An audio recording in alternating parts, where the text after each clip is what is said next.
അസ്സലാമു അലൈക്കും വറഹ്മത്തുള്ളാഹി. അൽഹംദുലില്ലാഹ് വസ്സലാത്തു വസ്സലാമു അലാ റസൂലില്ലാഹ്. ബഹുമാന്യ സഹോദരന്മാരെ, നമ്മുടെ അബ്ദുൽ മാലിക് സലഫി അതുപോലെ റഫീഖ് സലഫി എന്നീ രണ്ട് വിസ്ഡം ഇസ്ലാമിക് ഓർഗനൈസേഷൻ പ്രബോധകന്മാർ ഇക്കഴിഞ്ഞ ദിവസങ്ങളിലായി നടത്തിയ ദൃശ്യ മാധ്യമത്തിലെ പരാമർശത്തെക്കുറിച്ച് സംസാരിക്കാനാണ് ഞാനിപ്പോൾ ഇതിൽ വന്നിട്ടുള്ളത്.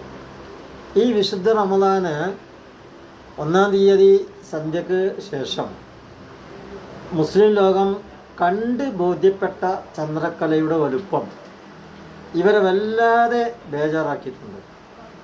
കാരണം ഇക്കഴിഞ്ഞ ഷഅബാൻ 30-ന് ഇവർക്ക് 28-ാം തീയതി ആയിട്ടുള്ളൂ.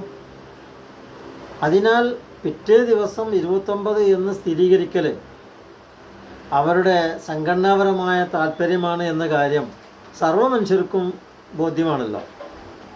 അവരുടെ 29 യഥാർത്ഥത്തിൽ റമദാൻ 1 അന്ന് ലോകത്ത് 69ഓളം രാഷ്ട്രങ്ങളിലെ കോടിക്കണക്കിന് മുസ്ലിങ്ങൾ നോമ്പനുഷ്ഠിച്ച ദിവസമായിരുന്നു. നമ്മുടെ ഈ കൊച്ചു കേരളത്തിൽ പോലും ഹിജ്റ കമ്മിറ്റി ഇന്ത്യക്കാരും മുജാഹിദ് മർക്കസ് ദഅവ വിഭാഗവും അത് കൂടാതെയുള്ള ഒരുപാട് ആളുകളും നോമ്പ് നോറ്റ ദിവസമായിരുന്നു. ഈ മഹാപ്രകൃതിയിലെ മഹത്തായ ദൃഷ്ടാന്തമാണ് ചന്ദ്രൻ, സംശയമില്ലല്ലോ അതിന്. അതിൻ്റെ സഞ്ചാരഗതികളും ഉദയാസ്തമന ക്രമവും സർവർക്കും ഇന്ന് അറിയുന്ന യാഥാർത്ഥ്യമാണ്. ഏതോ കാലഘട്ടത്തിലെ പണ്ഡിതന്മാരും മറ്റും എഴുതി വച്ച കിതാബുകളിൽ നോക്കി ഇസ്ലാം ദീനിൻ്റെ പ്രായോഗികത ചെയ്യുന്ന തിരക്കിൽ ഇവർക്കൊന്നും ആകാശത്തേക്കോ പ്രകൃതി പ്രതിഭാസങ്ങളിലേക്കോ അള്ളാഹുവിൻ്റെ ആയാത്തുകളിലേക്കോ നോക്കി ചിന്തിക്കാനോ നിരീക്ഷിക്കാനോ പഠിക്കാനോ കഴിയുന്നില്ല എന്ന ഒരു നിസ്സഹായത അവരെങ്ങനെ വിളിച്ചു പറയാം? അവരതിന് തയ്യാറില്ല. തനി യാഥാസ്ഥിതികതയിലേക്കാണ് ഈ വിസ്ഡം ഇസ്ലാമിക് ഓർഗനൈസേഷൻ കേരള മുസ്ലിം ജനതയെ നയിച്ചുകൊണ്ടിരിക്കുന്നത്. ഇവർ പറഞ്ഞല്ലോ, ചന്ദ്രന് വലിപ്പം നോക്കിയിട്ട്, ചെറുപ്പം വലിപ്പം നോക്കിയിട്ടല്ല ദിവസം തീരുമാനിക്കേണ്ടതെന്ന്. പിന്നെ അള്ളാഹുവിൻ്റെ റസൂലും സഹാബത്തും അഹില്ല എങ്ങനെ പിന്നെ അവർ തീരുമാനിച്ചത്? അഹില്ല നോക്കിയിട്ട് അത് ചെറുതായി വലുതായി എന്നതല്ലേ അവർ കണക്കാക്കിയത്? അതല്ല ചോദിച്ചത്. എസ്സലമിനക്ക് അനില്ല അഹില്ല കൊല്ലിയ മവാക്കത്തിലിന്നാസിവല്ലെന്ന്. നിങ്ങൾ നോക്കൂ, ഈ സൂമൂലി റുയത്തിയോ അഫ്ലി റുയത്തി എന്ന ഹദീസാണ് എന്ത് പറഞ്ഞാലും ഇവർക്ക് എല്ലാത്തിനും തെളിവായി പറയാറുള്ളത്. ഈ സൂമൂലി റുയത്തിയോ അഫ്ലി റുയത്തി എന്ന ഹദീസ് ഉദ്ധരിച്ച മഹാന്മാരാരൊക്കെ എന്നറിയോ? പ്രധാനമായത് അബ്ദുല്ലാഹി ബിൻ ഉമർ, അബൂ ഹുറൈറ, റസൂലുള്ളാഹി സ്വല്ലല്ലാഹു അലൈഹി വസല്ലമയുടെ ഭാര്യമാരിൽ പലരും, മുആവിയ, അലി, ഉമർ റളിയല്ലാഹു അൻഹു, Anas bin Malik, Amr bin Las, Hakama bin Ayyub മുതലായ ആളുകളിലൂടെയാണ് ഈ സൂമൂലി റുയത്തി വഫ്തി റുയത്തി എന്ന് പറയുന്ന ഹദീസുകൾ ഉദ്ധരിക്കപ്പെട്ടിട്ടുള്ളത്. ഈ പറയപ്പെട്ട ആളുകളൊക്കെ 29-ാം തീയതി ആകാശം മേഘാവൃതമായി ചന്ദ്രക്കല കാണാൻ കഴിയാതായാൽ റമദാൻ ആയിട്ടുണ്ട് എന്ന സാധ്യത പരിഗണിച്ചിട്ട് നോമ്പനുഷ്ഠിക്കാറുണ്ടായിരുന്നു എന്ന് വളരെ വ്യക്തമായി ഫതുഹുൽ ബാരിയിലും ഷറഹ് മുസ്ലിമിലും മറ്റ് ഹദീസ് വ്യാഖ്യാന ഗ്രന്ഥങ്ങളിലും പച്ചയായ അറബിയിൽ എഴുതി വച്ചിട്ടുണ്ട്. അതെല്ലാം ഇവരും കിതാബ് ഓതുമ്പോൾ കണ്ടവരും മനസ്സിലാക്കിയവരുമാണ് പല സന്ദർഭങ്ങളിലും ഇവർ ഉദ്ധരിക്കാറുണ്ട്. അപ്പോൾ സംശയലേശമന്യേ ഇവരിത് മനസ്സിലാക്കിയിട്ടും ആളെ പൊട്ടീസാക്കണം. അന്ന് ലോകത്ത് നോമ്പ് മാസപ്പിറവി പിറ്റേ ദിവസം കണ്ടു എന്ന് പറഞ്ഞിട്ടാണ് സൗദി അറേബ്യയിലൊക്കെ പ്രഖ്യാപിച്ചത്. കാണൂല എന്നുള്ളത് വളരെ സുരക്ഷിതമായ സംഗതിയാണ്. കാരണം 48 മിനിറ്റ് ഇല്ലാതെ അങ്ങനെ ചന്ദ്രനെ കാണില്ല. പടിഞ്ഞാറൻ ചക്രവാളത്തിൽ സൂര്യാസ്തമന ശേഷം അസ്തമിക്കുന്ന ചന്ദ്രനെ നോക്കിയാൽ അത് കാണാൻ 48 മിനിറ്റെങ്കിലും ഈ മൂൺലാഗ് സൂര്യനുമായി ചന്ദ്രൻ അകലണം. അതുണ്ടെങ്കിലേ അതോ അത് 12 ഡിഗ്രിയെങ്കിലും സൂര്യനിൽ നിന്ന് അകലണം. 12 ഡിഗ്രി ഒരു ദിവസത്തെ അകലണം. അപ്പോഴേക്കും 1-ാം തീയതി ആവും. 30-ാം തീയതി 29-ാം തീയതി ഒരിക്കലും അങ്ങനെ 48 മിനിറ്റിൽ കുറഞ്ഞ സമയത്ത് കാണുകയില്ല. പിന്നെ അവർ ഉപകരണങ്ങളൊക്കെ ഉപയോഗിച്ചിട്ട് അതിൻ്റെ സാധ്യതയെ കണക്കിലെടുത്ത് അവർ പ്രഖ്യാപിക്കുകയാണ് ചെയ്യുന്നത്. അപ്പോൾ അവർ പറയാറുള്ളത് കണ്ടു തന്നെയാണ്. ആയിക്കോട്ടെ, അങ്ങനെ കണ്ടിട്ട് നിങ്ങൾ പറയുന്നത് പോലെ തന്നെ അവർ കണ്ട് ഉറപ്പിച്ചു. അങ്ങനെ ഉറപ്പിച്ചിട്ട് 69ഓളം രാഷ്ട്രങ്ങളും മറ്റ് രാഷ്ട്രങ്ങളിലെ മുസ്ലിം ന്യൂനപക്ഷമുള്ള മുസ്ലിം രാജ്യങ്ങളിലെ മുസ്ലിങ്ങളും ഈ നോമ്പ് കൃത്യമായി നോറ്റിട്ടുണ്ട്. അതിന് സാക്ഷിയാണല്ലോ ഞങ്ങളൊക്കെ, ലോകം സാക്ഷിയാണല്ലോ, അള്ളാഹു അതിന് സാക്ഷിയല്ലേ. അപ്പോൾ 1-ാം തീയതി ചന്ദ്രക്കല വളരെ വലുതായി കണ്ടു. അതിവർ ന്യായീകരിക്കുന്നത് അത് 30-ാം തീയതിക്കലത്തെ ചന്ദ്രക്കലയാണെന്നാണ്. എന്നിട്ട് മഹാന്മാരായ ആളുകളുടെ ചരിത്രത്തിൽ അവർ തമ്മിൽ തർക്കം കൂടിയ സംഭവമുണ്ട്. നമ്മൾ നോക്കൂ, അന്നത്തെ കാലത്തുണ്ടായിരുന്ന ഷക്ക്, സംശയം, ഗുമ്മ്, ബേജാർ. ഗുമ്മിന് ശരിയായ അർത്ഥം ബേജാർ എന്നാണ് യഥാർത്ഥത്തിൽ. കാരണം മാസം മാറോ ഇല്ലേ എന്നുള്ള ആ ആവലാതി, വിഭ്രാന്തി, ഇതൊക്കെയാണ് ഗുമ്മ് യഥാർത്ഥത്തിൽ. വെറും മേഘമൂടൽ മാത്രമൊന്നല്ല. ഓരോ ചില മാസങ്ങളിൽ അഹില്ല തീരെ കാണാൻ കഴിയാതെ പോരും.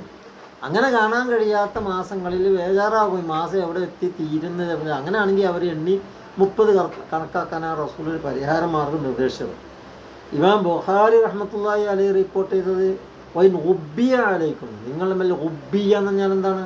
ചതിക്കപ്പെടുക, വഞ്ചിക്കപ്പെടുക. ആകാശം ചതിച്ചു, അല്ലെങ്കിൽ ചന്ദ്രനെ കാണുന്നതിന് നമുക്ക് ചതി പറ്റിപ്പോയി, നമുക്കത് അബദ്ധം പറ്റിപ്പോയി. ആ ഉബ്ബിയ എന്ന വാക്കാണ് ബുഖാരി മുസ്ലിമും ഏകകണ്ഠമായി റിപ്പോർട്ട് ചെയ്ത ഹദീസിലുള്ളത്. അങ്ങനെയുള്ളൊരവസ്ഥ ഇന്നുണ്ടോ യഥാർത്ഥത്തിൽ? ഇന്ന് ഷക്കുണ്ട് നമുക്ക്. ചന്ദ്രന് കൃത്യമായി എവിടെ, എത്ര ഡിഗ്രി അകലം, എത്ര കിലോമീറ്റർ അകലം ഭൂമിയിൽ നിന്ന് ഏത് ഡിഗ്രിയിൽ അത് കാണാൻ പറ്റും, എപ്പോൾ കാണാൻ പറ്റും, എങ്ങനെ കാണാൻ പറ്റും, അത് സൂര്യാസ്തമനത്തിന് മുമ്പ് എന്തവസ്ഥ, സൂര്യാസ്തമനത്തിന് ശേഷം എന്തവസ്ഥ, ഇതൊക്കെ കൃത്യമായി അറിയുന്ന ചന്ദ്രനിൽ മനുഷ്യൻ പോയി കാലുകുത്തിയ കാലം. ഇനി ചന്ദ്രനിൽ തന്നെ മുസ്ലിങ്ങൾ പോകാൻ തുടങ്ങി നോക്കുക. അവർക്കും നോമ്പ് നോക്കണമല്ലോ, അവർ ഭൂമിയിൽ വസിക്കുന്ന മനുഷ്യന്മാരാണല്ലോ, അവർ താൽക്കാലികമായ ചന്ദ്രനിൽ പോയിട്ടുള്ളത്. എങ്കിൽ ചന്ദ്രനിൽ അവർ നോമ്പ് നോക്കണ്ടേ? അവരെങ്ങനെ ഇല കാണോ, ഇലാല് കാണോ, മാസം കാണോ? അവരും ഭൂമിയിലെ കണക്കനുസരിച്ച് അവർ നോമ്പ് നോക്കണം. അതാണ് ഇസ്ലാമിക പണ്ഡിതന്മാർ പറയാവുന്ന ഫത്വ. നമുക്കൊക്കെ മനസ്സിലാകുന്ന ഫത്വ തന്നെയാണ്. അവർക്ക് നോമ്പ് നോക്കാൻ വേണ്ടി വന്നാൽ അവർ നോമ്പെടുക്കണം. അത് ഭൂമിയിൽ പിന്നെ എങ്ങനെയാണോ ചന്ദ്രമാസ നിർണയം വരുന്നത് അതിനനുസരിച്ച് അവരത് ചെയ്യണം. അപ്പം ഇതൊന്നും ഇല്ലാത്തൊരു കാലഘട്ടത്തിൽ കൃത്യമായ അറിവുള്ള ഇക്കാലത്ത് കണക്കിൻ്റെ ഇൽമുൽ ഫലക്ക് വൽ ഹിസാബിൻ്റെ അടിസ്ഥാനത്തിൽ ഹിജ്റ കമ്മിറ്റി ഇന്ത്യക്കാരും നല്ലൊരു ഭാഗം മുസ്ലിങ്ങളും സൗദി അറേബ്യ അടക്കം 69 രാഷ്ട്രങ്ങളും ഒക്കെ ഒന്നടങ്കം ശനിയാഴ്ച റമദാൻ ഒന്നാണെന്ന് മനസ്സിലാക്കി നോമ്പ് വെച്ച് അന്ന് വൈകുന്നേരം ചന്ദ്രക്കല കണ്ടെത്തുമ്പോൾ ഷവാൻ കൊടുക്കുന്നവരെ നിന്നപ്പോൾ ആളുകൾ അത് കണ്ടപ്പോൾ അവർക്കെല്ലാം ബോധ്യമായി ഒരു നോമ്പ് പോയിരുന്നു. ഒരു സംശയവുമില്ല അക്കാര്യത്തിൽ. എന്നിട്ട് അതിനെ വേറൊരു ഹദീസ് കൊണ്ട് കൗണ്ടർ ഫോൾ ചെയ്തിട്ട് അതിനെ ദുർവ്യാഖ്യാനിച്ചിട്ട് ഈ മാലിക് സലഫിയും റഫീഖും സലഫിയും കൂടി രംഗത്ത് വന്നിരിക്കുക. എന്നിട്ട് അവർ പറയുന്ന ചില വാചകങ്ങളുണ്ട്, അതാണ് അതിൻ്റെ മഹത്തായ രസം. പറയുന്നത് അബ്ദുൽ മലിക് ശുദ്ധ അസംബന്ധമാണെന്നാ ഈ ചന്ദ്രൻ്റെ വലിപ്പം കണ്ടിട്ട് നോമ്പ് നഷ്ടപ്പെട്ടു എന്ന് പറയുന്നത്. ഒരു കൂട്ടർ പറഞ്ഞത് അത് ഖിയാമത്ത് നാളിൻ്റെ അലാമത്താണെന്നാണ്. ഖിയാമത്ത് നാളിൻ്റെ അലാമത്ത് മുഹമ്മദ് നബി ജനിച്ചതെന്ന് ഖിയാമത്തിൻ്റെ അലാമത്താന്ന് പറഞ്ഞ ഹദീസുണ്ട്. മുഹമ്മദ് നബി ജനിച്ചതെന്ന് ഖിയാമത്തിൻ്റെ അലാന്ന് 1400 കൊല്ലം കഴിഞ്ഞു, 1446 കൊല്ലം ഹിജ്റനെ കഴിഞ്ഞിട്ട്. മനസ്സിലായാലും ഇപ്പോഴും ഖിയാമത്ത് നാൾ ഉണ്ടായിട്ടില്ല. അലാമത്ത് പറയുന്ന ഹദീസുകളുണ്ട്, ഖുർആനിലും ഹദീസിലും വളരെ കുറ്റം പറ്റ ഹദീസുകൾ ഏതാനും ചിലതേ ഉള്ളൂ. ബാക്കിയൊക്കെ അത് ഏച്ചു കൂട്ടിയതാണ്. ഈ ഖിയാമത്ത് നാളായാൽ ഇങ്ങനെ ചന്ദ്രൻ്റെ 1-ൻ്റെയും 2-ൻ്റെയും 3-ൻ്റെ ഒക്കെ വലിപ്പം 1-ാം തീയതിക്കലത്ത് തന്നെ ആയിരിക്കും. അത് വലിപ്പം തോന്നുന്നത് ഖിയാമത്ത് നാൾ അലാമത്താന്ന് പറഞ്ഞിരുന്ന ഹദീസുകൾ മുഴുവൻ പച്ചക്കളവ് ഹദീസാണ്. ആ ഹദീസ് റിപ്പോർട്ട് ചെയ്ത 5 പരമ്പരയും പരിശോധിച്ചിട്ടുണ്ട്. മുഴുവനും അതിൽ ദുർബലന്മാരായ ആളുകളുണ്ട്. ആ ഹദീസ് പ്രായോഗികമേ അല്ല, പ്രാമാണികമേ അല്ല. അതുകൊണ്ട് തന്നെ സ്വഹീഹ് ഹദീസ് സ്വീകരിക്കുന്ന ആളുകൾ ആരും അത് എടുത്തിട്ടുമില്ല. അപ്പോൾ അങ്ങനെ എന്നിട്ട് ഈ അബ്ദുൽ മലിക് പറയാണ്, അങ്ങനെ ഈ ചന്ദ്രൻ്റെ വലിപ്പം കണ്ടിട്ട് ഇത് 2-ാം തീയതിയാണ് 3-ാം തീയതിയാണെന്ന് ജനങ്ങൾ പറഞ്ഞിരുന്നുവെങ്കിൽ അത് ശുദ്ധ അസംബന്ധമാണ്. ഞാൻ പറഞ്ഞതാണ് ശുദ്ധ അസംബന്ധം. പിന്നെ അവർ പറഞ്ഞു ഒരു നോമ്പ് പോയി എന്ന് വ്യാപകമായി തെറ്റിദ്ധരിപ്പിക്കുന്നു നമ്മളെന്നാ. തെറ്റിദ്ധരിപ്പിക്കല്ല, ജനങ്ങൾക്കത് ബോധ്യമായതാണ് മൗലവി സാഹിബേ. അവർ ബോധ്യമായപ്പോഴാണ് അവരത് പറഞ്ഞത്. അപ്പം അതുകൊണ്ട് നിങ്ങളാ പറഞ്ഞ പരാമർശങ്ങൾ നിങ്ങൾ ഉൾപ്പുള്ളവരും മാന്യതയുള്ളവരും ദീനീബോധമുള്ളവരും അള്ളാഹുവിനെ ഭയപ്പെടുന്നവരാണെങ്കിൽ പിൻവലിക്കണം. അത് പറയാനാണ് ഞാനിപ്പോൾ ഈ വോയിസ് നിങ്ങളുടെ മുമ്പിൽ ഇടുവാൻ കാരണം.